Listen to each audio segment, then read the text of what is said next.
गुरुर्ब्रह्मा गुरुर्विष्णू गुरुर्देव महेश्वरा गुरुर साक्षात परब्रह्म तस्मै श्री गुरुवे नमः।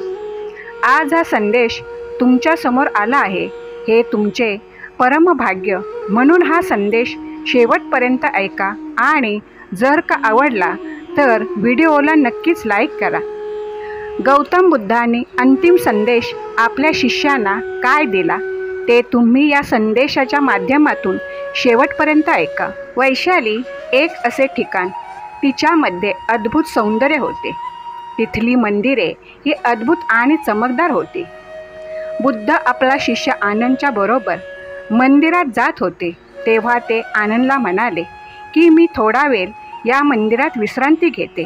तेव्हा त्यांचा प्रिय शिष्य आनंद म्हणाला, बुद्ध तुम्ही विश्रांती घ्या, तोपर्यंत मी भिक्षा मागून येते। गौतम बुद्धांनी आपल्या झोलीतून एक कपडा बाहेर काढला आणि खाली अंथरून ते आपला एक हात डोक्याखाली घेऊन विश्रांती घेत होते।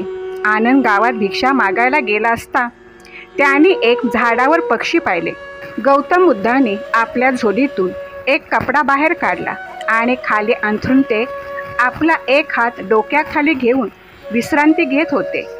आनंद गावात भिक्षा मागायला गेला असता त्यांनी एका झाडावर पक्षी पाहिले। ते पक्षी एकदम शांत गुपचूप बसलेले पाहताच अचानक जमिनीत भूकंप झाला। सर्व गावातील लोक इकडे तिकडे पळू लागले। आनंदला बुद्धांची आठवण झाली, म्हणून ते धावत धावत मंदिराकडे गेले। आनंद बुद्धांना म्हणाला, आपल्याला काही झालं तर नाही ना? आनंद बुद्धांना सांगू लागला। अचानक पक्ष्यांचा कलप शांत झाला, जमिनीमध्ये भूकंप झाला। आनंद म्हणाला, बुद्ध हा कुठल्या भीतीसारखा प्रलयाचा संकेत तर नाही ना? गौतम बुद्ध उठून बसले आणि म्हणाले, आनंद माझ्याजवळ येऊन बस। आनंदने हात जोडून बुद्धांच्या समोर बसला। बुद्ध म्हणाले, आनंद मी एक निर्णय घेतला, आजपासून 3 महिन्यापर्यंत मी महापरिनिर्वाण घेणार। हे ऐकताच आनंदला धक्काच बसला। तो बसलेला उठून उभा राहिला आणि म्हणाला, आपण काय म्हणालात? मी समजलो नाही, पुन्हा सांगा, मी व्यवस्थित ऐकले नाही। बुद्ध पुन्हा म्हणाले, मी आजपासून 3 महिन्यापर्यंत महापरिनिर्वाण घेणार। आनंद खूप व्याकुळ झाला, असे म्हणू नका, तुम्ही माझी परीक्षा घेत आहात ना? बुद्ध म्हणाले, जो जन्माला आला तो आपल्या बीजापासून मृत्यू आवश्यक घेतो। आनंद मी बुद्ध आहे आणि ज्या शरीरात आहे ते शरीर वृद्ध होत आहे। मी यात्रेच्या शेवटच्या चरणात आहे। या 80 वर्षात मी अनेक ऋतू बघितले, खूप सूर्य उगवता वेळेस बघितले, चंद्र मावळता वेळेस बघितले, आणि तुला सुद्धा माझी सेवा करून त्रास होत असेलच। नाही गुरुवर्य, मी आपल्याजवळ कधी तक्रार केली काय? आपली सेवा करते वेळेस कुठली चूक झाली काय? आनंद म्हणाला, प्रभो आपण असे कसे देहाचा त्याग करू शकता? आपण आपल्या शिष्यांना असे अर्धवट कसे सोडून जाणार? हे दयालू, आमच्यावर दया करा, आम्हाला असे अर्ध्या रस्त्यावर सोडून जाऊ नका। आणि त्याने बुद्धांच्या पायावर डोके ठेवून रडू लागला। बुद्ध म्हणाले, आनंद माझ्याकडे पहा। बुद्धाने आनंदचा हात आपल्या हातात घेतला आणि म्हणाले, तुझा आपल्या गुरुवर विश्वास आहे ना? तर मग हे समज, हा जो माझा निर्णय आहे तो समयच्या अनुकूल आहे। मी 3 महिन्याच्या नंतर माझा हा देह सोडणार। आनंद तुझे अश्रू पुस, धीर धर, आता तुझ्यावर खूप मोठे उत्तरदायित्व आहे। आनंद जा आणि सर्व भिक्षुक यांना बोलावून आण।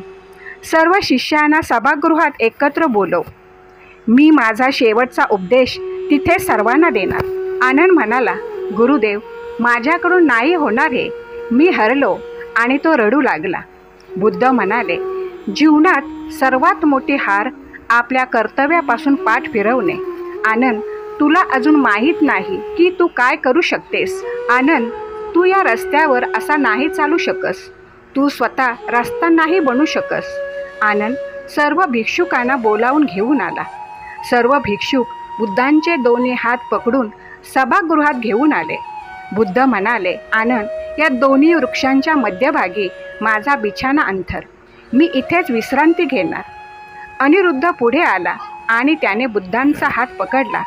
बुद्ध अनिरुद्धाला म्हणाले, अनिरुद्ध, धर्माचा स्वभाव तथागत आहे. बुद्ध अनिरुद्धाला म्हणाले, अनिरुद्ध, धर्माचा स्वभाव तथागत आहे.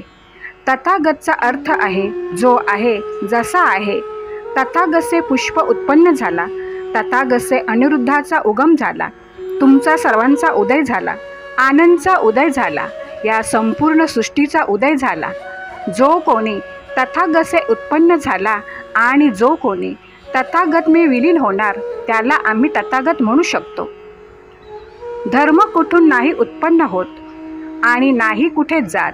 धर्म फक्त आहे आणि असणार.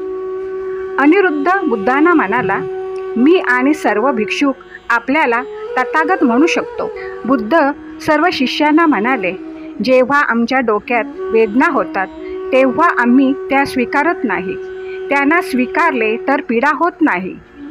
त्याचं कारण आमची आदिशक्ती त्या पीडेला लढण्यासाठी तयार होते आणि आदिशक्ती त्याचे उपचार करत असते. जर आम्ही तथागतने पीडेचा स्वीकार केला तर आमची सर्व शक्ती या पीडेला संपण्यासाठी लढत राहणार. नंतर अनिरुद्ध बाकी भिक्षुकांना म्हणाला, मला आभास झाला की आज रात्री बुद्ध परिनिर्वाणाला प्राप्त होणार.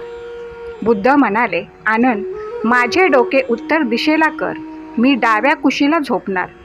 बुद्ध दोन्ही वृक्षाच्या मध्ये विश्रांती घेत असताना वृक्षावर खूप सुंदर लाल फुले बुद्धांच्या अंगावर जसे पावसाचे थेंब जमिनीवर पडावे तशी पडू लागली. बुद्ध म्हणाले, बघ आनंद, अजून तर वसंत ऋतूही नाही आला. आनंद, हे पुष्प वर्षा ऋतूसारखे एक एक थेंबासारखे माझ्या अंगावर पडत आहेत. किती सुंदर आहे हे वन. आणि तिकडे पश्चिमेकडून अस्त होऊन सूर्याची किरणे सगळीकडे आपला प्रकाश फैलावत आहेत. तुम्ही वाहणाऱ्या वायूचा प्रकाश ऐकत आहात. माझा हृदय तर हे सर्व पाहून आनंदाने प्रफुल्लित होत आहे. बुद्ध म्हणाले, माझे प्रिय भिक्षुक, जर तुम्ही खऱ्या हृदयापासून माझ्या प्रति आदर आणि आभार व्यक्त करत असाल तर धर्मालाच आपला कर्म बनवा. प्रत्येक क्षणाला ध्यानात जगा. बुद्ध अनिरुद्धाला म्हणाले, आनंद कुठे आहे त्याला बोलावून आणा. अनिरुद्ध उठला आणि आनंदकडे गेला.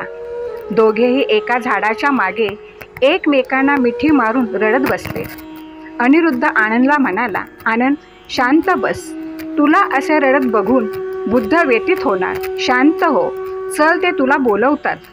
बुद्ध आनंदचा हात हातात घेतात आणि म्हणतात, एवढा व्यथित नको होऊ आनंद. मी किती वेळा तुला चेतावणी दिली आहे की सर्व धर्म अनित्य आहे. जन्माच्या नंतर मृत्यू आहे. मिलनमध्ये वियोगाची सूचना आहे. जर मृत्यूच नसेल तर जन्म कसा संभव असणार. बुद्ध सर्व भिक्षुकांना म्हणाले, आनंदने हृदयापासून माझी सेवा केली. आनंद, मी तुझा खूप आभारी आहे. तू सर्व गुणापासून पुढे जाऊ शकतेस. फक्त प्रयास कर. मृत्यूच्या बंधनाला काटू शकतेस. तू आत्ममुक्ती प्राप्त करू शकतेस. प्रत्येक दुःखातून बाहेर येऊ शकतेस. तू हे सर्व करू शकतेस. बुद्ध सर्व भिक्षुकांना म्हणाले, आनंदचे 4 विशेष गुण आहेत. तो नम्रवाणी बोलतो. त्याला जे मिळते त्याच्यात तो प्रसन्न होतो. आनंद सर्वांसाठी समान भावाने दया करते. तो सर्वांवर लवकर विश्वास ठेवतो. ही गोष्ट आनंदची कुणाला आवडत नाही आणि मलाही नाही. बुद्ध आनंदला म्हणाले, आनंद, तू कारण न विचारता सर्व गोष्टी माझ्या ऐकल्यास. माझ्या देहत्यागाच्या नंतर सर्व कार्य तुलाच करायचे आहेत. आनंद म्हणाले, गुरुवर्य, कृपया तुम्ही देह नका त्यागू. हा मातीपासून बनलेला छोटासा हा गाव आहे. तुमच्या निर्वाणासाठी ह्याच्यापेक्षा चांगलं अजून स्थान आहे. वाराणसी असे खूप काही चांगले ठिकाणे आहेत. कृपया असा स्थान शोधा की जास्तीत जास्त लोक आपल्याला भेटायला येणार आणि आपले शेवटचे दर्शन करणार. बुद्ध म्हणाले, आनंद, कुशीनारा तथागतला खूप आवडलं. छोटासा मातीचे घरे, वर्षा ऋतूसारखे एक एक थेंब पडणारे हे पुष्प. आनंद, देह सोडायच्या अगोदर बघ, हे पुष्प कसे माझ्या अंगावरती टपकतात.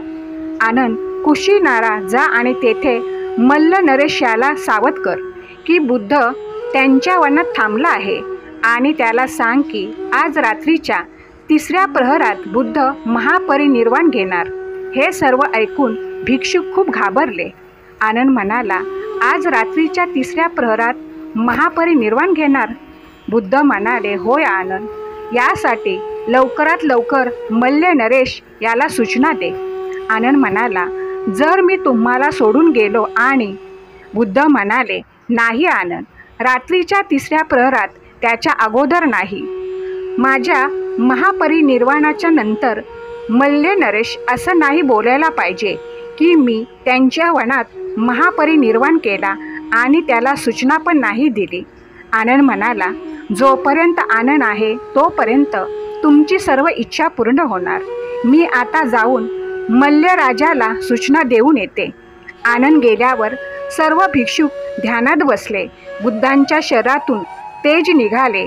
ते एक दिव्य तेजोमय प्रकाश दिसू लागले. लक्षात ठेवा, माझा मार्ग संसारातून विन्मुख होण्याचा मार्ग नाही. मला त्या प्रारब्धावर विश्वास नाही. जे मनुष्याच्या चांगले वाईट कर्म आहेत त्या प्रारब्धावर विश्वास आहे. मनुष्य तेव्हा नाही बनू शकत जेव्हा तो स्वतः कर्म नाही करत. सर्व संसार दुःख आणि पीडा यापासून तडफडत आहेत, परंतु हा संसार दुःख आणि पीडेचा संग्रह नाही. परंतु त्यासाठी तुम्हाला स्वतः बुद्ध बनायला पाहिजे आणि आता त्याचे उत्तरदायित्व तुमच्या सर्वांवर आहे. अज्ञान हे दुःख, भ्रम, चिंता याला जन्म देते. क्रोध, लोभ, अभिमान, स्वाभिमान, ईर्ष्या या सर्व अज्ञानाची संतान आहेत. मायेचा खेळ वेगळाच आहे, 2 रूपाचा आहे, परंतु जीवन आणि मरण 2 नाही, एकच आहेत. समाधी अष्टांग मार्गाने हा भ्रम दूर केला जाऊ शकतो. ज्यांची झोप उडाली त्यांच्यासाठी रात्र खूप मोठी आहे, त्यांच्यासाठी पाडाव खूप दूर आहे. ज्याने अंधला होऊन आपला जीवन जगला आणि धर्माचा मार्ग नाही समजला त्यांच्या जीवनात अनंत दुःख आहेत. कुठल्याही गोष्टीवर जर तुम्ही कुठे वाचले असेल किंवा कुठल्या पंडिताने सांगितले असेल किंवा माझे स्वतःचेही सांगितलेले वचन का असेना, सरळतेने विश्वास ठेवू नका. जेव्हा तुमची बुद्धी, विवेक व तुमच्या सामान्य कसोट्या नाही होत. भिक्षुक म्हणाले, बुद्ध, जर परमज्ञानाच्या वाटेत तुम्ही स्वतः भेटला तर? बुद्ध म्हणाले, परमज्ञानाच्या वाटेत कोणी पण भेटू दे, त्याच्या गळ्याला मिळू नका.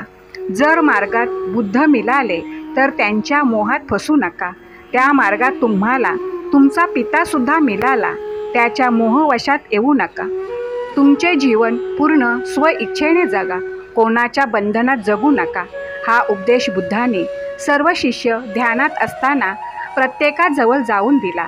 भिक्षुक ध्यानातून बाहेर आले आणि बुद्धांना हात जोडून म्हणाले, मानवाच्या इतिहासात बुद्धांच्या समान निर्भय आणि निस्वार्थी गुरु सृष्टीवर आता पुन्हा नाही येणार.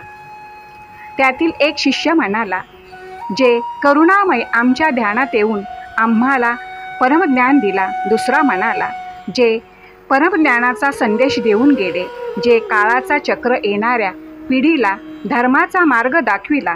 तिसरा शिष्य म्हणाला, बुद्धम शरणम गच्छामी. तेवढ्यात आनंद मल्ल नरेशला घेऊन आला. अनिरुद्ध म्हणाला, बुद्ध, तुमच्या दर्शनाच्या हेतूने मल्ल राजा आले आहेत. मल्ल नरेशांनी बुद्धांना नमस्कार केला. मल्ल नरेश म्हणाला, बुद्ध, या मातीच्या बनलेल्या गावात तुमच्या राहण्याने हे गाव पावन झाले आहे. बुद्धाने पुन्हा एकदा सर्वांना शेवटचा उपदेश केला. नश्वरामध्ये अविनाशाला पहा, दुःखात सुखाला पहा, अव्यक्तीमध्ये व्यक्तीला पहा, घृणामध्ये सौंदर्याला पहा.